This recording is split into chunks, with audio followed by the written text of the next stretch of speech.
So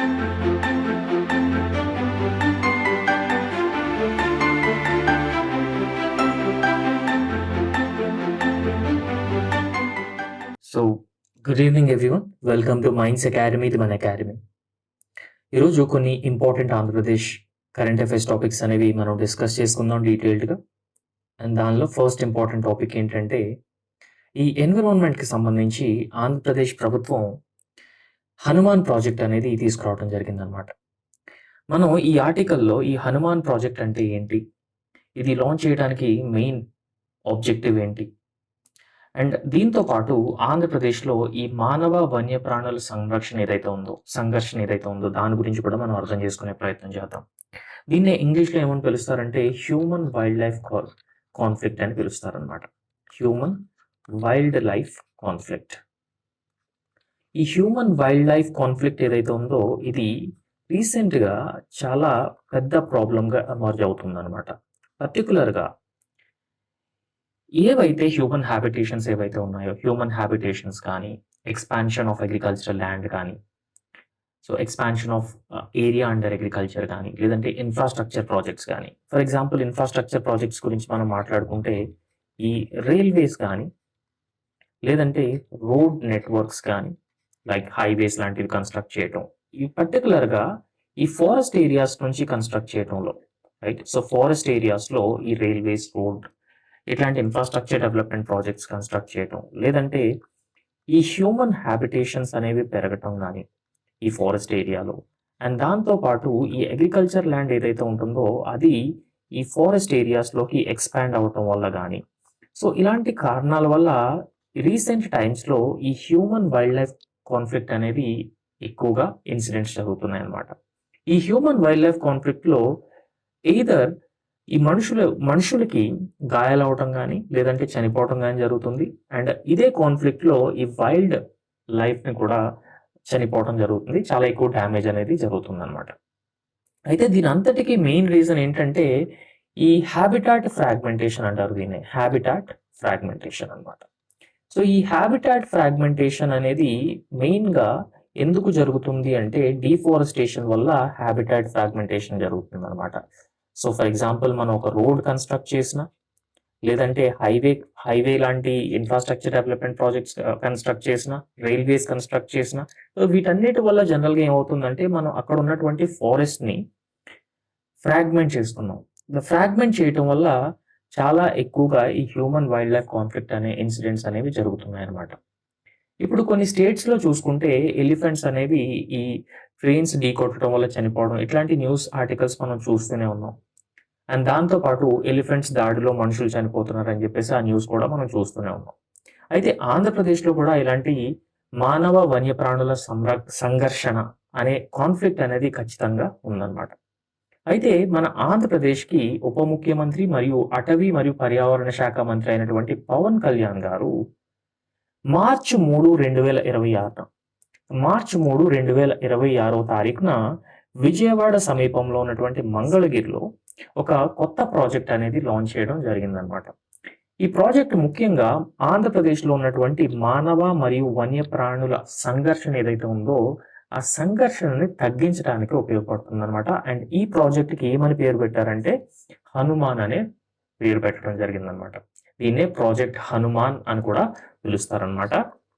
మనకి ఈ ఎగ్జామ్లో చాలా చాలా ఇంపార్టెంట్ అనమాట. ప్రాజెక్ట్ హనుమాన్ అంటే ఏంటి, లేదంటే ప్రాజెక్ట్ హనుమాన్ని ఎప్పుడు లాంచ్ చేయడం జరిగింది అనే విషయాల్ని అడిగే అవకాశం ఉంది. ఇక్కడ మనకి హనుమాన్ యొక్క పూర్తి పేరు ఏంటంటే healing and nurturing units for monitoring, aid and nursing of wild life అనమాట. సో కంప్లీట్గా ఓవరాల్గా ఈ హనుమాన్ అంటే healing and nurturing units for monitoring, aid and nursing of wild life. అంటే ఒక పక్క మనుషులకి, అదేవిధంగా వైల్డ్ లైఫ్కి ఎలాంటి నష్టం జరగకూడదు అని తీసుకొచ్చినటువంటి ఒక కాంప్రహెన్సివ్ ప్లాన్ అండ్ ప్రాజెక్టే ఈ హనుమాన్ ప్రాజెక్ట్ అనమాట. సో దీని లక్ష్యం ఏంటి అని ఒక్కసారి కనుక మనం పరిశీలిస్తే ఈ వన్యప్రాణులు ఏదైతే ఉంటుందో వన్యప్రాణుల సంరక్షణని ఫర్దర్గా స్ట్రెంగ్థెన్ చేయటం, ఈ వైల్డ్ లైఫ్ కన్జర్వేషన్ అనేది ఫర్దర్గా స్ట్రెంగ్థెన్ చేయటం, అండ్ దాంతోపాటు ఈ అటవీ ప్రాంతాల్లో నివసించేటువంటి అటవీ ప్రాంతాల్లో ఉన్నటువంటి గ్రామాలు ఏవైతే ఉంటాయి, సరిహద్దుల్లో ఉన్నటువంటి గ్రామాలు ఏవైతే ఉంటాయో ఆ గ్రామాల్లో కూడా నివసించేటువంటి ప్రజలు ఎక్కువగా ఈ మానవ వన్యప్రాణుల సంఘర్షణలో వాళ్ళు ఎక్కువగా ఫస్ట్ వల్నరబుల్ అనమాట. ఆ ప్రజలను అండ్ అదేవిధంగా వన్యప్రాణులను రక్షించడానికి ఒక రకంగా ఒక శాస్త్రీయ మరియు సాంకేతికతతో దీన్ని ఈ ప్రాజెక్ట్ హనుమాన్ అనే దాన్ని రూపొందించడం జరిగిందనమాట ఆంధ్రప్రదేశ్ ప్రభుత్వం. అయితే ఈ ప్రాజెక్ట్ హనుమాన్లో భాగంగా 100కు పైగా ఒక ప్రత్యేకమైనటువంటి వాహనాలను కూడా ప్రారంభించడం జరిగింది. అండ్ ఈ వాహనాలు ముఖ్యంగా ఈ పర్టికులర్ ఏరియాస్ ఏవైతే ఉంటాయో, ఫర్ ఎగ్జాంపుల్ ఎక్కడైతే ఈ హ్యూమన్ వైల్డ్ లైఫ్ కాన్ఫ్లిక్ట్ ఎక్కువగా జరుగుతుందో వాటిని కారిడార్స్గా డివైడ్ చేయడం జరుగుతుంది అనమాట. అంటే మోస్ట్ వల్నరబుల్ కారిడార్స్గా డివైడ్ చేయడం జరుగుతుంది. అండ్ ఆ కారిడార్స్లో పర్టికులర్గా ఈ పెట్రోలింగ్ అనేది ఈ ప్రత్యేక వాహనాలు ఏవైతే ఉంటాయో ఈ వాహనాలతో ఆ కారిడార్స్లో రెగ్యులర్గా పెట్రోలింగ్ చేయడం చేస్తారనమాట. ముఖ్యంగా ఉద్దేశం ఏంటి అని అంటే యానిమల్స్కి అదేవిధంగా హ్యూమన్స్కి ఎలాంటి నష్టం జరగకూడదు అనే ఉద్దేశంతో ఈ కారిడార్స్లో పెట్రోలింగ్ అనేది పెంచడం జరుగుతుంది. అండ్ దాంతోపాటు in case human wildlife conflict ఏదైనా జరిగినట్టయితే ఆ కాన్ఫ్లిక్ట్ నుంచి యానిమల్స్ని అదేవిధంగా ప్రజల్ని రక్షించడానికి 93 ర్యాపిడ్ రెస్పాన్స్ అండ్ రెస్క్యూ వాహనాలు అండ్ అదేవిధంగా గాయపడినటువంటి జంతువులకి చికిత్స అందించడానికి కూడా ప్రత్యేకంగా అంబులెన్స్ అనేవి ఈ ప్రోగ్రాంలో భాగంగా ఏర్పాటు చేయడం జరిగిందనమాట. అయితే ఈ వాహనాలు ఏవైతే ఉంటాయో వీటిలో ఒక ఫారెస్ట్ రేంజ్ ఆఫీసర్, వెటర్నరీ సిబ్బంది, గిరిజన సహాయకులు, అదేవిధంగా పారా వెటర్నరీ సిబ్బంది వీళ్ళంతా ఉంటారు. సో పర్టికులర్గా యానిమల్స్ ఏవైతే ఉంటాయో ఆ యానిమల్స్కి ఇమ్మీడియట్గా చికిత్స అందించాలి, వాటిని రెస్క్యూ చేయాలి, వాటికి ఎలాంటి నష్టం చేయకూడదు అనే ఉద్దేశంతో ఈ పర్టికులర్ ప్రాజెక్ట్ అనేది తీసుకురావడం జరిగింది. అండ్ ఈ ప్రాజెక్ట్లో చికిత్స కేంద్రాలు అనేవి 4 ప్రాంతాల్లో ఏర్పాటు చేస్తారు. అవేంటంటే విశాఖపట్నంలో, రాజమహేంద్రవరంలో, తిరుపతి, అదేవిధంగా బైర్లూటిలో. సో ఈ 4 ప్రాంతాల్లో కూడా ఈ వన్యప్రాణి రక్షణ మరియు చికిత్స కేంద్రాలని ఈ ప్రాజెక్ట్ హనుమాన్లో భాగంగా ఆంధ్రప్రదేశ్ ప్రభుత్వం అనేది సెటప్ చేయబోతుందన్నమాట. అయితే రాష్ట్ర వ్యాప్తంగా కంప్లీట్గా 19 ర్యాపిడ్ రెస్పాన్స్ బృందాలు అనేవి అందుబాటులో కూడా ఉంటాయన్నమాట. అండ్ దాంతోపాటు ఈ ప్రాజెక్ట్ హనుమాన్లో భాగంగా వజ్ర అనే బృందాలను కూడా గ్రామ స్థాయిలో సిద్ధం చేయడం కూడా జరుగుతుందన్నమాట ప్రాజెక్ట్ హనుమాన్లో భాగంగా. సో ఈ వజ్ర బృందాలు అంటే ఏంటి అని అంటే గ్రామ స్థాయిలో పాములు కానీ లేదంటే ఇతర జంతువుల వల్లటువంటి ఏమైనా ఇబ్బందులు కలిగితే లేదంటే ఏమైనా సంఘటనలను ఎదుర్కోవడానికి గ్రామ స్థాయిలోనే శిక్షణ పొందినటువంటి వన్యప్రాణి సంరక్షకులతో ఈ వజ్ర బృందాలు అనేవి ఆ విలేజ్ లెవెల్లో ఏర్పాటు చేయడం జరుగుతుంది. అండ్ విలేజ్ లెవెల్లో ఏర్పాటు చేసి వాళ్ళకి కూడా ఈ రెస్క్యూ కిట్లు అనేవి ప్రాజెక్ట్ హనుమాన్లో భాగంగా అందించడం జరుగుతుంది అనమాట. అయితే ఇప్పటి వరకు ఆంధ్రప్రదేశ్లో ఎవరైతే ఈ వన్యప్రాణుల దాడిలో మరణించిన వారు ఉంటారో వాళ్ళకి ఎక్స్గ్రేషన్ 5 లక్షల వరకు ఇచ్చారు. అండ్ ఈ ఎక్స్గ్రేషన్ 5 లక్షల నుంచి 10 లక్షలు కూడా పెంచడం జరిగింది ప్రభుత్వం. అండ్ దాంతోపాటు గాయపడిన వారికి ఇచ్చేటువంటి పరిహారాన్ని కూడా 2 లక్షల రూపాయలకు పెంచడం జరిగిందనమాట. అండ్ దాంతోపాటు ఈ పశువుల్ని కొన్ని వన్యప్రాణులు ఏవైతే ఉంటాయో అవి పశువులు కూడా తినటం లేదంటే వాటిని చంపటం ఇట్లాంటి కూడా చేయటం వల్ల పశువుల నష్టానికి ఆ మార్కెట్ ధర ఏదైతే ఉంటుందో ఆ మార్కెట్ ధర ప్రకారం కూడా పరిహారం అనేది చెల్లించడం జరుగుతుందన్నమాట ఆంధ్రప్రదేశ్ ప్రభుత్వం. అయితే ఇక్కడ మనం హ్యూమన్ వైల్డ్ లైఫ్ కాన్ఫ్లిక్ట్ అనేది ఆంధ్రప్రదేశ్లో ఒక్కసారి మనం ఆ డేటాను కనుక పరిశీలిస్తే 2025-26 సంవత్సరంలో రాష్ట్ర వ్యాప్తంగా సుమారు 2107 మానవ వన్యప్రాణుల సంఘర్షణ కేసులు అనేవి నమోదవడం జరిగింది. అండ్ ఆంధ్రప్రదేశ్ ప్రభుత్వం ఇప్పటి వరకు అంటే ఈ పర్టికులర్ ఇయర్లో దాదాపుగా 4 కోట్ల వరకు పరిహారం అనేది కూడా ఇవ్వటం జరిగిందనమాట. రైట్ అండి. So this is project Hanuman. Next topic ఏంటి అని అంటే Andhra Pradesh ranks 6th in organ donation. ఈ ఆర్గాన్ డొనేషన్ ఏదైతే ఉందో to save someone else's life. So ఈ ఆర్గాన్ డొనేషన్లో ఓవరాల్గా దేశ స్థాయిలో ఆంధ్రప్రదేశ్ అనేది 6వ స్థానంలో ఉందన్నమాట. ఈ డేటాని ఎవరు రిలీజ్ చేశారు అంటే కేంద్ర ఆరోగ్య మరియు కుటుంబ సంక్షేమ మంత్రిత్వ శాఖ అనేది ఈ 2025కు సంబంధించినటువంటి ఈ డేటాను రిలీజ్ చేసింది. అండ్ ఈ డేటాలో అవయవ దానంలో ఆంధ్రప్రదేశ్ ఓవరాల్గా 6వ స్థానంలో నిలబడటం జరిగిందనమాట.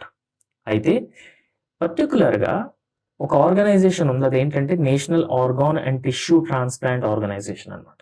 ఈ national organ and tissue transplant organization, ఈ ఆర్గనైజేషన్ అనేది కేంద్ర ఆరోగ్య మరియు కుటుంబ సంక్షేమ మంత్రిత్వ శాఖ పరిధిలో పనిచేస్తుంది. అండ్ ఈ national organ and tissue transplant organization అనేది 2025కి సంబంధించినటువంటి అవయవ దానం, సో దీనికి సంబంధించి ర్యాంకులు అనేవి విడుదల చేయడం జరిగింది. అండ్ ఈ ర్యాంకుల్లో ఆంధ్రప్రదేశ్ స్థానం 5వ స్థానం అనమాట, సారీ 6వ స్థానంలో నిలవటం జరిగింది. అయితే 2015లో కేంద్ర ప్రభుత్వం జీవన్ దాన్ అనే ఒక పథకాన్ని ప్రారంభించడం జరిగిందనమాట. సో ఈ జీవన్ దాన్ పథకంలో జనరల్గా పర్టికులర్గా ఈ అవయవ దానం ఎంకరేజ్ చేయటం కోసం లాంచ్ చేసినటువంటి ఈ పథకమే జీవన్ దాన్ పథకం అనమాట. ఎవరికైతే కళ్ళు కానీ ఇట్లాంటి అవయవాలు అవసరం అవుతాయో, పర్టికులర్గా ఇప్పుడు డేటాను కనుక మనం ఒకసారి పరిశీలిస్తే ముఖ్యంగా 15 నుంచి 50 సంవత్సరాల మధ్యలో ఉన్నటువంటి వ్యక్తులకి ఈ అవయవాలు అనేవి ఎక్కువగా అవసరం అవుతాయి అన్నమాట. అండ్ కేంద్ర ప్రభుత్వం కూడా అండ్ అదేవిధంగా రాష్ట్ర ప్రభుత్వాలు కూడా ఈ అవయవ దానాన్ని ప్రమోట్ చేస్తున్నాయి ప్రజల్లో అవేర్నెస్ తీసుకురావడానికి. సో దానిలో భాగంగానే 2015లో కేంద్ర ప్రభుత్వం స్టార్ట్ చేసిన పథకమే ఈ జీవన్ దాన్ పథకం అనమాట. అండ్ ఈ జీవన్ దాన్ పథకంలో భాగంగా ఆంధ్రప్రదేశ్ రాష్ట్రం అంతటా కూడా అవగాహన కార్యక్రమాలు అనేవి నిర్వహించడం జరిగింది. అండ్ ఈ అవగాహన కార్యక్రమాలు కూడా ఒక రకంగా ఒక మ్యాసివ్ సక్సెస్కి దారి తీసాయి. మ్యాసివ్ సక్సెస్ అంటే జనరల్గా ప్రజల్లో ఎప్పుడైతే ఈ అవయవ దానం గురించి అవగాహన పెరుగుతుందో ప్రజలు కూడా ఈ అవయవ దానానికి ముందుకు రావడం కూడా జరుగుతుంది. అండ్ దానివల్ల వేరే వాళ్ళ ప్రాణం కూడా నిలబడుతుంది అనమాట, రైట్? సో దీనిలో ముఖ్యంగా ఆరోగ్య మంత్రిత్వ శాఖ కానీ, వైద్య మంత్రిత్వ శాఖ, విద్యా మంత్రిత్వ శాఖ, కుటుంబ సంక్షేమ శాఖ, వీళ్ళందరూ కూడా కలిసికట్టుగా పనిచేసి ఓవరాల్గా ఆంధ్రప్రదేశ్లో ఈ జీవన్ దాన్ అనే పథకాన్ని ఒక విజయవంతమైన పథకంగా చేయడం జరిగిందనమాట. సో ఓవరాల్గా మనం లబ్ధిదారుల గురించి మాట్లాడుకుంటే 2015లో పథకం ప్రారంభమైంది ఈ జీవన్ దాన్ పథకం. అప్పటి నుంచి ఇప్పటి వరకు దాదాపుగా 1200 మంది రోగులు ఈ జీవన్ దాన్ పథకం ద్వారా ప్రయోజనం పొందడం అనేది జరిగింది. అయితే కేవలం 2025లోనే ఇప్పటి వరకు దాదాపుగా 301 మంది రోగులకు అవయవ మార్పిడి అనేది జరగడం జరిగింది. ఇది ఒక రికార్డ్ అన్నమాట. అయితే ఇంకొక విషయం ఏంటంటే ఎవరైతే అవయవ దానం చేస్తారో వాళ్ళకి స్టేట్ హానర్స్ అనేవి ఇవ్వడం జరుగుతుంది గవర్నమెంట్ జీవో ప్రకారం. అండ్ దాంతోపాటు ఆ ఫ్యామిలీ సపోర్ట్గా ఒక 10,000 రూపాయలు కూడా అసిస్టెన్స్ అనేది ప్రొవైడ్ చేయబడుతుంది అనమాట స్టేట్ గవర్నమెంట్ నుంచి, స్టేట్ హానర్స్తో పాటుగా.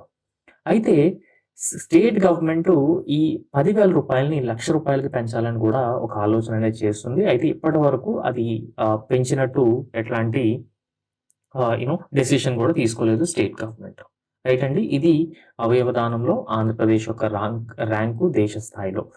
అండ్ దట్స్ ఆల్ అండి for today. Thank you so much.